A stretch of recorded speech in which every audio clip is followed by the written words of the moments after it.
tant qu'il n'y aura pas une sincérité et une réelle volonté politique dans la résolution de cette crise, on aura des réunions, des réunions à tous les niveaux, que ce soit au niveau régional, que ce soit au niveau international. Chacun a un agenda, chacun n'est pas prêt à faire des concessions à l'autre et entre-temps, malheureusement, c'est la population qui souffre et qui meurt.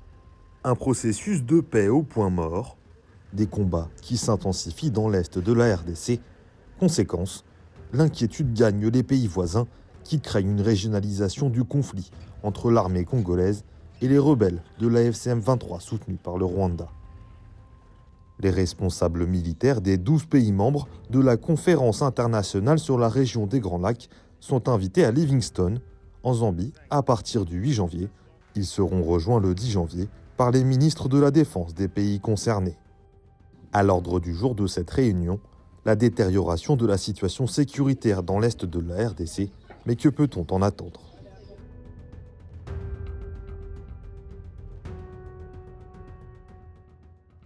« 4 décembre 2025, sous l'égide de Donald Trump, Félix Tshisekedi et Paul Kagame ratifient un accord de paix à Washington. Les accords de Washington ne sont pas un texte de plus.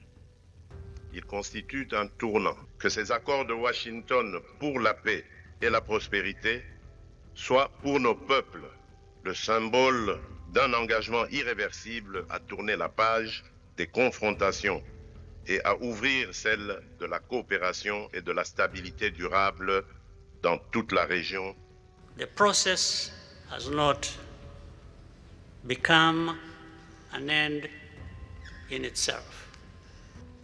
It's up to us in Africa, working with our partners to consolidate and expand this peace.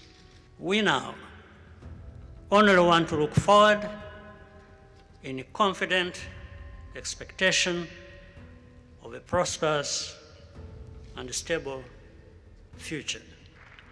Mais derrière les discours de circonstance, en réalité, les promesses peinent à se concrétiser. Selon le dernier baromètre des accords de paix en Afrique, seuls 23,3% des mesures stipulées dans l'accord signé à Washington ont été réellement mises en œuvre. Comment expliquer cette inertie ? Vous avez un statu quo voulu, organisé par les différentes parties. Les accords de Washington engagent le parti à la désescalade, à la collaboration, à la coopération. Les accords de Washington engagent les partis aux échanges économiques. Les accords de Washington découragent les partis à recourir à l'option militaire pour régler les conflits.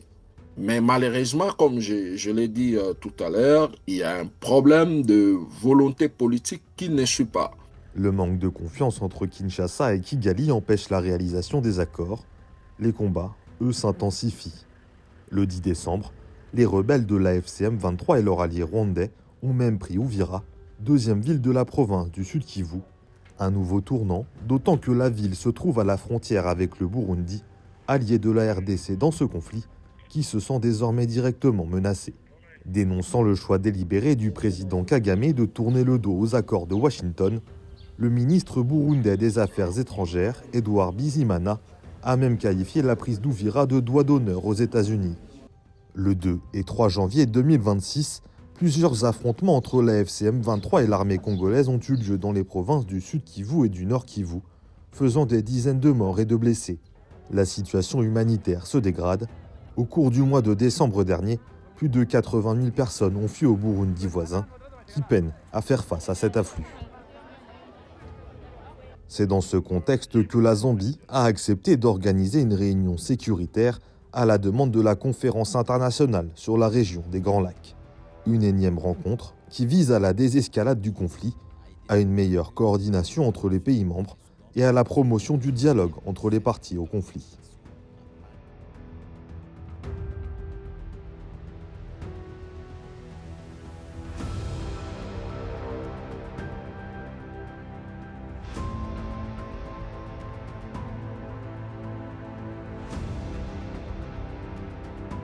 Il y a vraiment à craindre et de façon très sérieuse le risque d'une déstabilisation régionale est bien réelle.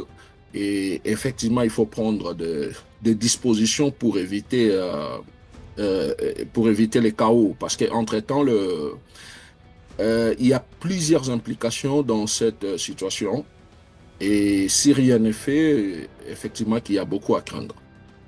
Des représentants des gouvernements rwandais et congolais sont annoncés à cette réunion, dont l'objectif affiché est de forger une réponse régionale unifiée et coordonnée face à la crise croissante qui menace de déstabiliser désormais toute la sous-région.